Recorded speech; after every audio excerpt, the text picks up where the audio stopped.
श्री गणेशाय नमः। श्री सरस्वते नमः। श्री गुरुभ्यो नमः। जगद्गुरु नरेंद्राचार्य महाराज की जय। सद्गुरु काडसिद्धेश्वर महाराज की जय। संत शिरोमणि गजानन महाराज की जय। आद्य जगद्गुरु रामानंदाचार्य महाराज की जय। सियावल्लभ रामचंद्र की जय। गुरुर्ब्रह्मा गुरुर्विष्णू गुरुर्देव महेश्वरा। गुरुर्साक्षात् परब्रह्म तस्मै श्री गुरवे नमः। सार्थ श्री ज्ञानेश्वरी अध्याय 6वा। हे असो कथा सांगे वेगी, मग अर्जुन म्हणे सलगी, दिवाये संत चिन्हे अंगी, न ठकती माझ्या। एरवी या लक्षणांची आणि जसारा, मी अपाडे किरपुरा। परी तुमचे निबोले अवधारा, थोरावे जरी। जी तुम्ही चित्त देयाल, तरी ब्रह्ममिया होई जेल। काय झाले अभ्यासी जेल, सांगाल जे। हा हो नेनो कवनाची कहाणी, आई कोणी लागी जत असोंत करणी। ऐसी झालेपणाची शिर्याणी, कायसी देवा। हे अंगे म्या होई जो का, ये तुले गोसावी आपोलेपणे जिकोजा। तव हा सोनी श्रीकृष्ण हो का, करू म्हणती पुंडलिक वरदा।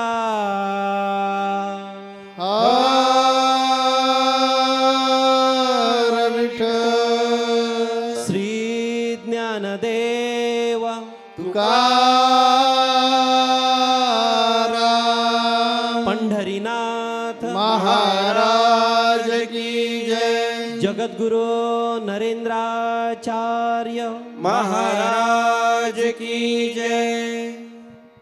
अनंत विभूषित जगद्गुरु रामानंदाचार्य श्री स्वामी नरेंद्राचार्यजी यांच्या दिव्य महनमंगल चरणकमलांना कोटी कोटी वंदन करून, तसेच आपल्या पीठाचे उत्तराधिकारी परमवंदनीय परमश्रद्धेय काणीपनाथ महाराज यांच्या चरणावर नतमस्तक होऊन इथे जमलेल्या सगळ्या बंधू आणि भगिनींना श्री गुरुदेव।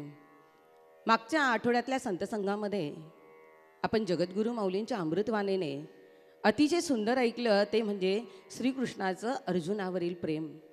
या प्रेमापोटीच या भक्ताच्या प्रेमापोटीच प्रत्यक्ष निर्गुण निराकार परब्रह्माला सगुण साकार रूपामध्ये म्हणजे श्रीकृष्ण भगवंताच्या रूपामध्ये यावं लागलं। असं हे सुंदर वर्णन अमृतवाणीने आपल्या जगद्गुरु माऊलीने आपल्याला मागच्याच आठवड्यामध्ये सांगितलं। आणि आज ज्ञानेश्वरीमध्ये या 6व्या अध्यायामध्ये आपल्याला ज्ञानेश्वर महाराज काय सांगणार आहे ते आपण पुढे बघूया। 139 ते 162 ओव्यांपर्यंत आपल्याला या 6व्या अध्यायामध्ये आपण निरूपण ऐकणार आहोत। परंतु या अध्यायामध्ये या ओव्यांमध्ये काय सांगणार आहे, परंतु हे आपण थोडं मागे जाऊया। मागे कुठे ते 107 ओवीमध्ये या ज्ञानेश्वरीच्या 107व्या ओवीपर्यंत भगवंताने अर्जुनाला जी संतांची लक्षणं सांगितली, जी योगारूढ पुरुषांची लक्षणे सांगितलेले, त्या लक्षणांचा या ठिकाणी आपल्याला संबंध आहे। तर कोणती लक्षणं सांगितली जर आपण ती थोडक्यात बघू, कारण त्यावेळेस जगद्गुरु माऊलींनी इतकं सुंदर वर्णन त्या संत पुरुषांचं, योगारूढ पुरुषांचं सांगितलं। ती थोडक्यात लक्षणं आपण इथं बघितली आणि मग आपण थोडं पुढे जाऊया।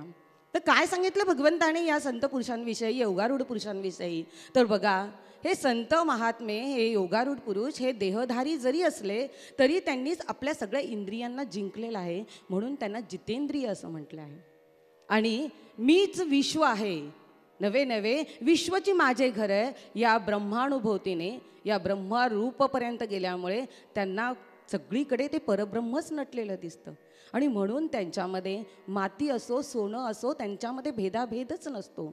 आणि म्हणून तुकाराम महाराज इथे काय सांगतात, सोने नाणे आम्हा मृत्युके समान. असं विश्व व्यापक त्यांचं अंतःकरण झालेलं असते आणि विश्वातच तो आहे. नवे नवे मी हा विश्व भरून व्यापलेला आहे. आणि हेच सांगत असताना आपले जगद्गुरू माऊली अतिशय सुंदर सांगतात की अणु रेणूत देव आहे, नरेंद्र म्हणे शोधून पाहे. आणि तो त्यांनी शोधलेला आहे हो. हा अणूपासून ब्रह्मांडापर्यंत व्यापलेला त्या संतांनी योगारूढ पुरुषांनी त्याला जाणलेलं आहे. आणि हीच लक्षणं त्यांच्यामध्ये असल्यामुळे भगवंताने श्रीकृष्ण भगवंताने हे अर्जुनाला मागच्या 107व्या ओवीपर्यंत सांगितलं. आता हीच लक्षणं ऐकली, अर्जुनाने ऐकली ही लक्षणं, आणि त्याच्यामध्ये काय बदल झाला हो.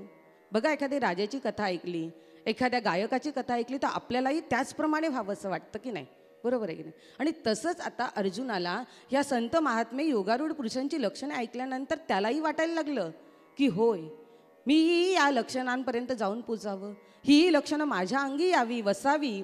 आणि मग तो आता भगवंताला काय सांगतोय ते आता आपण बघूया.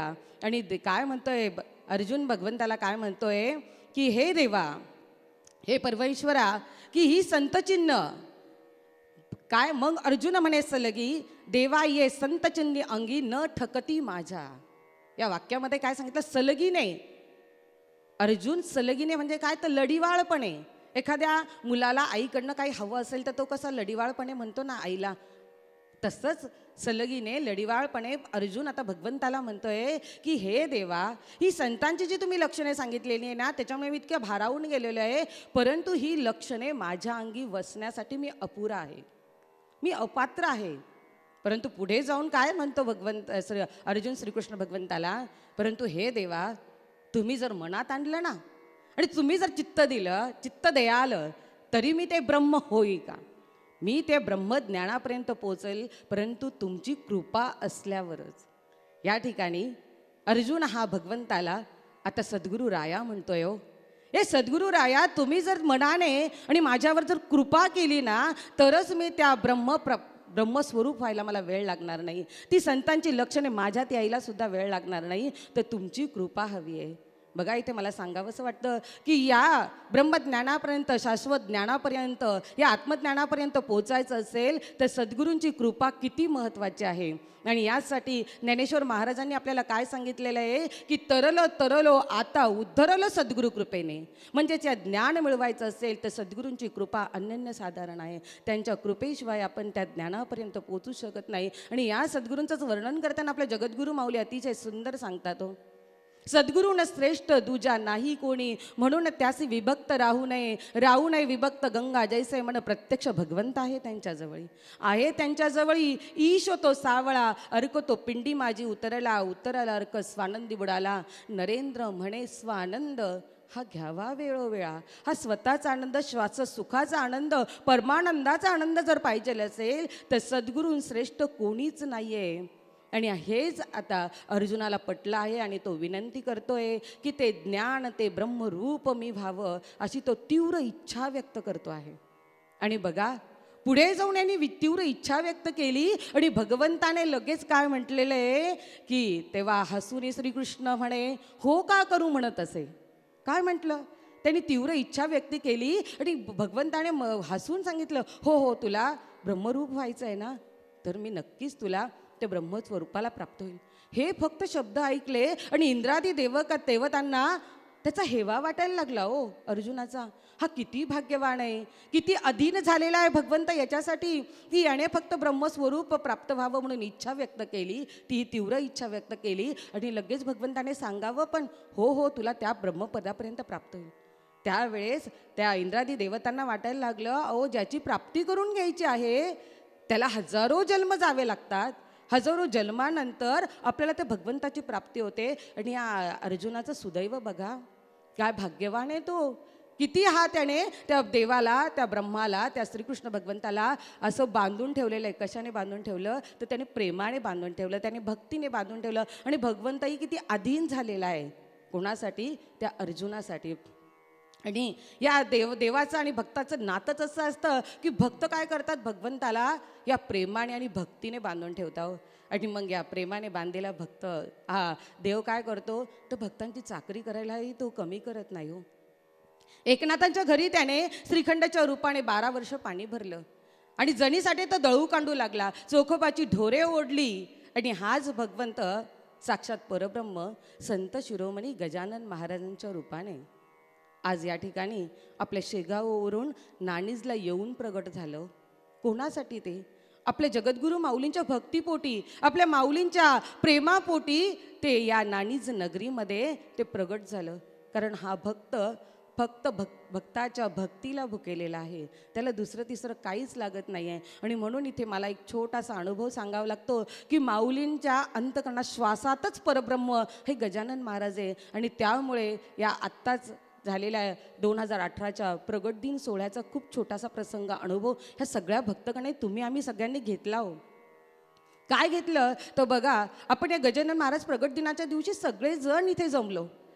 नाथांच्या माहेरहून भव्य दिव्य अशी मिरवणूक निघत होती आणि या मिरवणुकीमध्ये सगळे महिला, कलशधारी महिला, निशाणधारी महिला आणि रथ, घोडे, हत्ती आणि सगळे देखावे तयार झालेले, जणू काही भक्तांचा पूरच या ठिकाणी आलेला होता. सकाळी मिरवणूक सुरू होणार होती आणि तेवढ्यात घडलं तो म्हणजे पावसाने हजेरी लावली.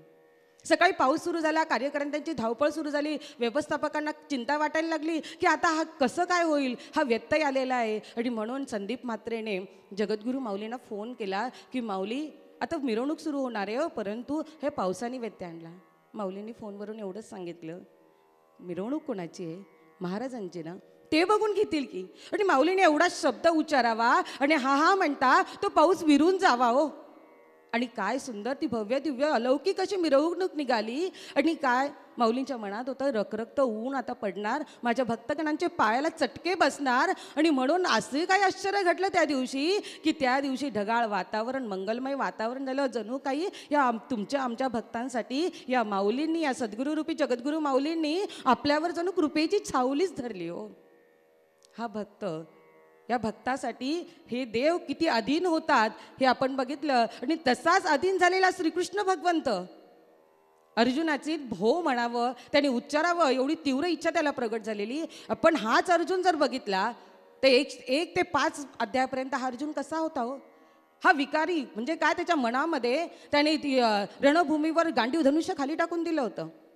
हा भयाने, शोकाने, मोहाने ग्रस्त झालेला, करुणेने ग्रस्त झालेला होता हा. आणि हाच अर्जुन आज ब्रह्मस्वरूप प्राप्त व्हावं म्हणून भगवंताकडे इच्छा करतो. म्हणजेच काय केलं तर भगवंताने याच्या मनाची मशागत केली, अर्जुनाच्या मनाची मशागत केली. जसा एखादा शेतकरी आपल्या पीक यावं म्हणून काय करतो तर सगळी जमीन नांगरून काढतो, गवत, काडी, कचरा तो बाहेर काढतो, ही कडक झालेली ढेकळं फोडतो, मऊ लुसलुशीत जमीन करतो. आणि अशा जमिनीमध्ये जर बी पेरलं तर त्याला नक्कीच चांगलं फळ प्राप्त होणार. तसंच भगवंतानी या अर्जुनाच्या मनरूपी जमीन कशी केलेली, सुपीक केली. आणि त्यामुळे आता भगवंताला खात्री झालेली आहे की हा तीव्र मुमुक्ष झालेला आहे. आणि या अंतकरणामध्ये त्याची बुद्धी, मन आणि अंतकरण इतकं स्वच्छ झालेलं आहे की या मनरूपी जमिनीमध्ये जर सोहम भावाचं बीज पेरलं तर नक्कीच आत्मज्ञानाचं, ब्रह्मज्ञानाचं फळ याला उशीर लागणार नाही आहे. आणि म्हणून भगवंताला त्या अर्जुनाबद्दल खात्री झालेली आहे. आणि खात्री झाल्यानंतर आता भगवंत म्हणतात याला अभ्यास देणं गरजेचं आहे. कारण मागेच अर्जुनाने काय म्हटलं, हे ब्रह्मज्ञान प्राप्त करून घेण्यासाठी भगवंता, हे सद्गुरू राया, तुम्ही जो मला अभ्यास करायला सांगाल, जी साधना करायला सांगाल, जी सेवा करायला सांगाल ती मी नक्कीच करेल, पण तुमची कृपा असू द्या. आणि हाच अभ्यास आता भगवंत अर्जुनाला देत नाही आहे, तो आपल्या सगळ्यांना तो अभ्यास देणार आहे. आणि तो अभ्यास आहे तो म्हणजे कोणता तर योग मार्गाचा. हा अभ्यास योग या ठिकाणी सांगितलेला आहे. आणि हा अभ्यास योग हा कसा आहे तर भगवंत याचं वर्णन करताना अतिशय सुंदर सांगता हो की हा मार्ग आहे तो मार्ग आहे सगळ्यात श्रेष्ठ मार्ग आहे, सगळ्या हा श्रेष्ठ आहे. आणि म्हणूनच त्याला ज्ञानेश्वरीमध्ये आणि भगवंत श्रीकृष्णाने त्याला पंथराज म्हटलेला आहे. पंथराज म्हणजेच काय तर सगळ्या मार्गाचा तो राजा आहे. मग या मार्गाने अनेक ऋषीमुनींनी, अनेक साधू संतांनी, अनेक योगारूढ पुरुषांनी या मार्गाने जाऊन ब्रह्मप्राप्ती करून घेतलेलं आहे. ते बद्ध होते, मुमुक्ष होते आणि साधक अवस्थेतून ते सिद्ध अवस्थेला पोचले ते त्या याच योग मार्गाने. आणि म्हणून या योग मार्गाचं वर्णन करताना श्रीकृष्ण भगवंत अर्जुनाला सांगतात, बघ बाबा, हा मार्ग जो आहे हा निवृत्तीकडून प्रवृत्तीकडून सुरू होतो आणि तो निवृत्तीकडे जातो. याचाच अर्थ काय हो? मी देह आहे ही भावना या मार्गाने चालताना आपल्याला येते. आणि ज्या वेळेस त्या मार्गापर्यंत शेवटच्या सिद्ध अवस्थेला पोचतो त्यावेळेस निवृत्ती म्हणजे काय? तर हे सगळं विश्वच माझं आहे, नवे नवे मीच तो आहे आणि तोच सगळं व्यापून उरलेला आहे. आणि म्हणून जब माऊली नेहमी सांगतात, अणुरेणूत तो आहे, अणुरेणूत देवाय नरेंद्र म्हणे शोधून पाहे, तो सगळं ब्रह्मांड व्यापलेला असं अनुभूती या मार्गाने गेल्यानंतर होते. आणि म्हणून भगवंत सांगतात अर्जुनाला की या मार्गाने जात असताना बाबा रे, हा देहाचा तर विसर पडतो. देह नाहीच आहे, मी एक तोच आहे शाश्वत. आणि या भावनेने ज्यावेळेस तो बसतो त्यावेळेस त्याला तहान भूक लागत नाही, त्याला दिवस रात्र कळत नाही, म्हणजे कालातीत तो होतो. आणि म्हणून या ठिकाणी काय सांगितलेलं आहे की हा मार्गाने जात असताना ज्या गावाला मला पोचायचं आहे ते परमात्मा रूपी गाव हे मीच आहे. देव पावयासी गेलो आणि देवच होऊन ठेलो, ही शुद्ध सात्विक भावना आपल्यामध्ये जागृत होते. असं हे सुंदर वर्णन या अभ्यास योगाचं, या योग मानवाचं जगत आपल्या श्रीकृष्ण भगवंत अर्जुनाला करत आहे. हा शेवटचा टप्पा जो आहे तो म्हणजे काय? माझ्या घरी मी जाऊन बसलो आपरूप होऊन, माझा मीच करता हरता मज माझी खून, मीच एकटा मी सर्व दुजा नाही कोण, सर्व दुजा नाही कोण. म्हणजेच भगवंताने या ठिकाणी सांगितलेलं आहे की माझ्या घरी मी जाऊन बसलो. हे स्वतःचं गाव इथं भगवंताने काय सांगितलेलं आहे की तो चराचरात व्याप्त आहे, तो माझाच आहे. आणि असा हा योग मार्ग आहे. या योग मार्गाने जात असताना मला इथे सांगावंसं वाटतं की या योग मार्गाने कोण गेलं होतं? तर प्रत्यक्ष चांगदेव महाराज गेले ते. या चांगदेव महाराजांनी योग करून सिद्धी प्राप्त केल्या आणि मृत्यूवर पण विजय मिळवला हो. परंतु बघा, त्यांना आत्मज्ञान प्राप्त झालं नाही. सांगायचं मर्म आहे, योग मार्गाने जरी गेलं तरी पण सद्गुरूंशिवाय आपल्याला ते आत्मज्ञान प्राप्तच होत नाही. सद्गुरूंची कृपा झाली तरच आपल्याला ते ज्ञान प्राप्त होतं. म्हणून इथे काय म्हटलेलं आहे की चांगदेव महाराजांनी जरी 1400 वर्ष आपलं आयुष्य त्यांना मिळालं होतं, योग मार्गाने त्यांनी अनेक सिद्धी प्राप्त करून घेतल्या होत्या, पण तरीही मुक्ताईने काय केलं? त्यांना कच्चच ठरवलं की नाही.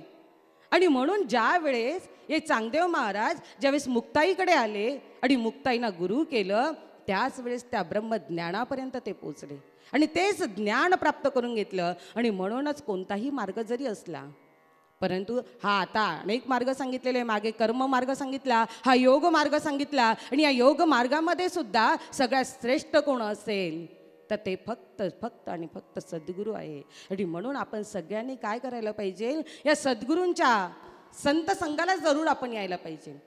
आणि या ठिकाणी सांगताना काय म्हणतो हो, आपल्या पाघारे ताईंनी आपल्याला अतिशय उत्कृष्ट असं मार्गदर्शन केलेलं आहे. गंमत आहे पहा की भगवान कृष्ण अर्जुनाचे सारथी झालेले आहेत. अर्जुन हा धनुर्धारी आहे आणि युद्ध करण्यासाठी तो मोठ्या आवेशानं रणांगणावर आलेला आहे. रणांगणावर ज्यावेळी त्याचे सगळे नातेवाईक दिसले त्यावेळी भ्रम निर्माण झाला आणि या भ्रमामुळे सगळं महाभारत उभं राहिलेलं आहे. मग अर्जुनाने आपल्या हातातलं गांडीव धनुष्य खाली टाकलं. हातपायामध्ये जे ताकद होती, अवसान होतं, ते गळून पडलं, वीरश्री गळून पडली. अर्जुन हताश झालेला आहे आणि रणांगणावर 2 गुडघ्यांवर बसलाय, हात जोडलेले आहेत आणि भगवान कृष्णाला विनवतोय की मला हे नको बाबा काही. मला माझे सगळे सोयरे नातेवाईक कोणी कोणी मारायचे नाही तर मला पापाचं धनी व्हायचंच नाही. आणि मी हे सगळं करून मला मिळवायचं काय? मला काहीच नको आहे. बघा गंमत आहे, ज्यावेळी भ्रम निर्माण होतो ना त्यावेळी पण वैराग्य निर्माण होतं. आणि आजसुद्धा खरं ज्ञान ज्यावेळी प्राप्त होऊ लागलं त्यावेळी सुद्धा वैराग्य प्राप्त झालेलं आहे. आज अर्जुन वेगळ्या मूडमध्ये आहे. अर्जुन स्वतःला विसरलेला आहे, मी एक धनुर्धारी आहे आणि माझ्या हातून सगळ्यांचा वध होणार आहे. आणि आज अर्जुनाचा रोल, अर्जुनाची भूमिका, जसं येताना तुम्ही संत संघाला येण्यापूर्वी कुणाची तरी आई म्हणून होतात, कुणाचे तरी वडील म्हणून आला होतात. संत संघात बसल्यानंतर आपण हळूहळू काही कालावधीनं विसरून जातो आणि जगद्गुरू नरेंद्र महाराजांचे भक्त म्हणून आपण बसतो. तशीच अवस्था काहीशी आज अर्जुनाची झालेली आहे. अर्जुन सगळं विसरलेलं आहे आणि भक्ताच्या रोलमध्ये आला आहे, भक्ताच्या भूमिकेमध्ये आला आहे. आणि जशी जशी त्याच्या मनामध्ये जिज्ञासा निर्माण झालेली आहे, जशी तुमच्या मनामध्ये जिज्ञासा निर्माण झाली, त्यामुळे आम्हाला उत्कंठा निर्माण झाली की ठीक आहे, समर्थ रामदास स्वामींचा दासबोध झालेला आहे, आता आपण ज्ञानेश्वर माऊलींची ज्ञानेश्वरी लावूया असं वाटू लागलं. हा शेवटी भक्त आणि देव यांच्या संबंधावर ह्या सगळ्या गोष्टी उभ्या राहतात. तुम्ही ऐकण्यासाठी ज्या उत्सुक असतात तर सांगणाऱ्याला सुद्धा आवेश येतो, सांगणाऱ्याला सुद्धा जोश येतो.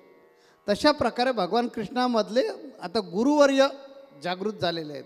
आणि त्यांनी हळूहळू पागारेताईंनी मगाशी सांगितलं की मनाची मशागत अर्जुनाच्या पूर्णपणे केलेली आहे आणि तिथे आता सोहम नावाचं बीज भगवान कृष्णाला पेरायचं आहे. असा अतिशय सुंदर असा प्रसंग हा कुरुक्षेत्रावर उभा झालेला आहे. आणि अर्जुन एक एक एक एक भगवान असा त्या ज्ञानाचा पापुद्रा, ज्ञानाचा एक एक एक एक पडदा उघडत चाललेला आहे. आणि अर्जुन अगदी म्हणजे आतून व्याकुळ झालेला ऐकण्यासाठी. भगवान कृष्णाने मागच्या समासामध्ये अर्जुनाला संतांची लक्षणं सांगितली की आत्मउद्धाराकडे जायचं असेल तर संतच आत्मउद्धार करून घेऊ शकतात, कारण त्यांचं पंचेंद्रियांवर, पंच ज्ञानेंद्रिय आणि पंचकर्मेंद्रियांवर अधिष्ठान असतं. म्हणून ते जितेंद्र म्हणतात त्यांना. आणि हे जोपर्यंत नाही तोपर्यंत आपल्यामध्ये वैराग्य नाही, वैराग्य नाही तोपर्यंत आत्मसाक्षात्कार नाही. हे ऐकल्यानंतर अर्जुनाला आणखीन उत्कंठा निर्माण होते आणि त्याच्यातला भक्त, एकांगी भक्त जागृत होऊ लागतो आणि देवाला विनवू लागला. पूर्वी हक्काने सांगायचं हे जमणार नाही, कारण त्याच्यामध्ये राजा होता. आता एकमेव भक्त झालेला आहे अर्जुन, एकांगी भक्त झालेला आहे आणि भगवान कृष्ण म्हणजे माझा देव आहे, बस या पृथ्वी तलावर फक्त आम्ही दोघेजणच आहोत, अशा प्रकारचा भाव निर्माण झालेला आहे. आणि अर्जुन भगवान कृष्णाला हात जोडून विनवतो की देवा, मागे जी तुम्ही सांगितलीत ना लक्षणं, ती कुणाची बरं आहेत आणि ती ऐकल्यापासून माझे कानांना इतकी तृषा लागलेली आहे, कानांना इतकी भूक लागलेली आहे की ते कोणाची ज्यांची लक्षणं तुम्ही वर्णन केलीत ना तसं व्हावं असं वाटतंय. दया कृपा करा ना. आणि मला कुठल्याही परिस्थितीमध्ये तसंच व्हायची इच्छा आहे. आपण जर कृपा केली तरच ते शक्य आहे. अशा प्रकारे एकदम लढिवाळपणे अर्जुन भगवान कृष्णाला विनवतोय. आता छोट्या मुलानं आईजवळ अशा प्रकारचे लाड केले की लाडानं मागितलं की आईचंही हृदय स्त्रवतं ना, आईलाही आनंदाचं उत भरून येत असतं. तशा प्रकारे भगवान कृष्णानं पण म्हटलं हो का, बरं बरं हां बाळा, तुला मी सांगतो. आणि भगवान कृष्णसुद्धा आईच्या मूडमध्ये आलेले आहेत की आईच्या भूमिकेमध्ये आलेत आणि आता अर्जुनाला ते मार्गदर्शन करत आहेत. अर्जुनाचे कान व्याकुळ झालेत, कधी एकदा ऐकतोय. आणि भगवान कृष्णाला असं झालेलं आहे की आता अर्जुन बरोबर योग्य मार्गावर आहे. आईची पण अपेक्षा अशी असते ना की मुलगा घडू लागला की आईला वाटतं बरं झालं, एवढे दिवस जी काही मेहनत घेत होतो ती मेहनत आता फळाला आले. आता आपलं लाडला की आता आपला लाडका जो आहे तो तो बरोबर योग्य ट्रॅकवर आलेला आहे. आता काय हरकत नाही, आता निश्चिंत राहायला काय हरकत नाही. आता तो जे आपलं उद्दिष्ट ना ते नक्की पूर्ण करणार. काही आईवडिलांना वाटत असतं आपला मुलगा डॉक्टर व्हावा, काही आईवडिलांना वाटत असतं आपला मुलगा पायलट व्हावा, कुणाला वाटत असतं आपला मुलगा इंजिनियर व्हावा, कुणाला वाटत असतं आपला मुलगा वकील व्हावा. हे जे स्वप्न आईचं असतं आणि त्या ट्रॅकवर ते मूल आलं. माझं मूल शहाणं असलं पाहिजे, ऐकलं पाहिजे, हुशार असलं पाहिजे, ह्या जशी काही अपेक्षा असतात तशा भगवान कृष्णाच्या सुद्धा अर्जुनाकडून अपेक्षा आहे. कारण ती मायलेकरं आहेत दोघं. आणि भगवान कृष्ण पण आतून आनंदलेले आहेत की एवढं मेहनत घेतली, कुरुक्षेत्रात थांबून आपण हे सगळं जे सांगण्याचा प्रयत्न केला, आत्ता योग्य ट्रॅकवर अर्जुन आलेला आहे. त्या भगवान कृष्णाला पण आनंदाचं भरतं आलेलं आहे. आणि अर्जुन तर व्याकुळच झालेला आहे ऐकण्यासाठी. अर्जुनाला हे कळलं आहे की मगाशी कुणाची जी लक्षणं सांगितली ती खरंच चांगली आहेत आणि त्या लक्षणाप्रमाणे जर मी करायचं ठरवलं तर मी पण देवा होऊ शकेन ना तसा, अशी उत्कंठा अर्जुनाला लागलेली आहे. त्यामुळे भगवान कृष्णालाही संतोष झाला आहे, भगवान कृष्णालाही आनंद झाला आहे. आणि भगवान कृष्ण अगदी लढिवाळपणे म्हणतो, हो का, ठीक आहे बेटा, तुला शिकवतो. आणि आता भगवान कृष्ण त्याला सांगणार आहेत. काय सांगणार आहेत की त्याला अभ्यास योग सांगणार आहेत. भगवान कृष्ण म्हणतात त्याच्यासाठी तुला अभ्यास करावा लागेल. अर्जुन म्हणतो देवा ती माझी तयारी आहे, तुम्ही सांगावं आणि मी ऐकावं आणि मी करावं. तेव्हा हा अभ्यास तू जर केलास, भगवान कृष्ण म्हणतात तू जर ह्याचा अभ्यास केलास, का बरं शक्य होणार नाही. मला हे जो संवाद दोघांचा चाललेला ना तो ऐकल्यानंतर बाप्पांची आठवण आली. कारण मी सुद्धा बाप्पांना असाच प्रश्न विचारला होता. नामदेव महाराज, तुकाराम महाराज जर देव झाले तर मी का नाही देव होणार.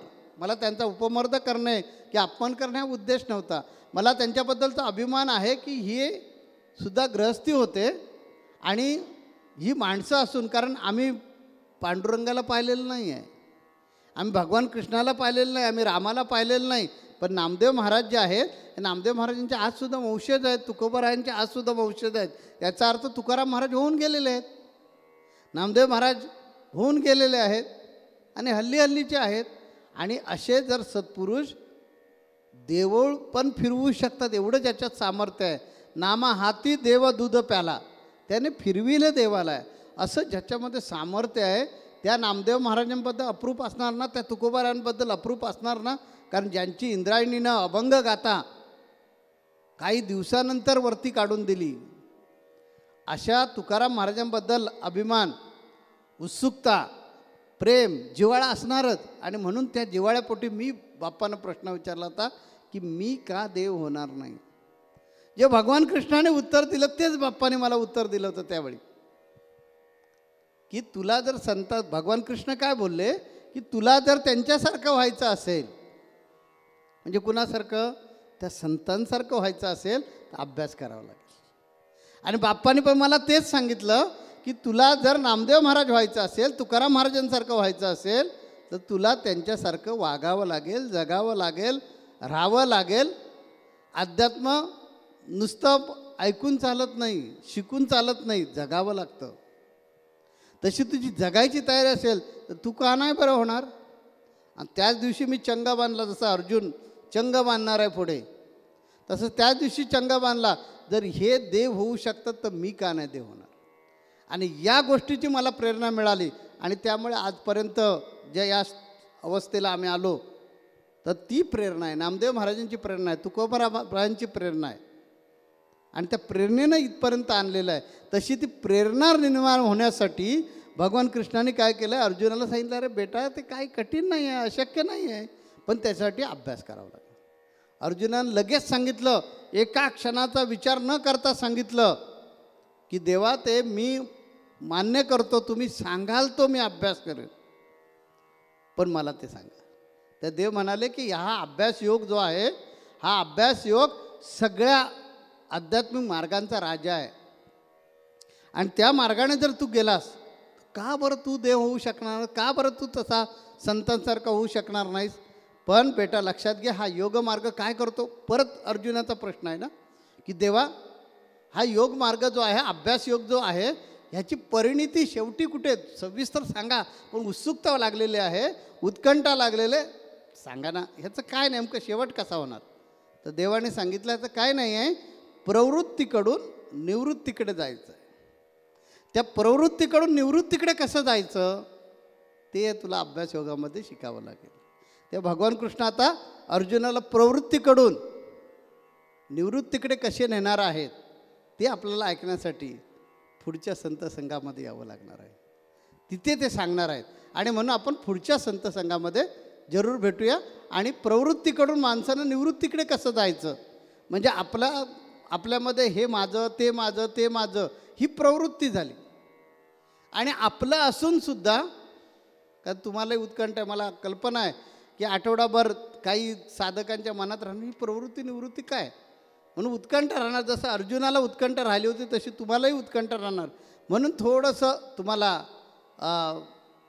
रिलॅक्स होण्याच्या दृष्टिकोनातून एक क्लू देऊन ठेवतो तुम्हाला आणि मी थांबतो की प्रवृत्ती म्हणजे मला हे हवं आहे, निवृत्ती म्हणजे काय की असूनसुद्धा असलं काय नसलं काय तरी काही फरक पडत नाही, मी माझ्याच जगामध्ये, मी माझ्या विश्वातच दंग आहे. म्हणजेच काय, धर्मा माझी परमधर्म, स्वस्वरूपी राहणे स्वधर्म, अशा अवस्था निर्माण होणे म्हणजे निवृत्ती होणे. आता ती कशा होते, काय होतं आहे, त्याच्याबद्दल सविस्तर ज्ञान पुढच्या आठवड्यामध्ये संत संघामध्ये ऐकायला मिळणार आहे. तोपर्यंत आपण आता इथे रजा घेऊया. श्री गुरुदेव. जगद्गुरु नरेंद्राचार्य महाराज की जय. सद्गुरु काळसिद्धेश्वर महाराज की जय. संत शिरोमणी गजानन महाराज की जय. आद्य जगद्गुरु रामानंदाचार्य महाराज की जय. सियावल्लभ रामचंद्र की जय.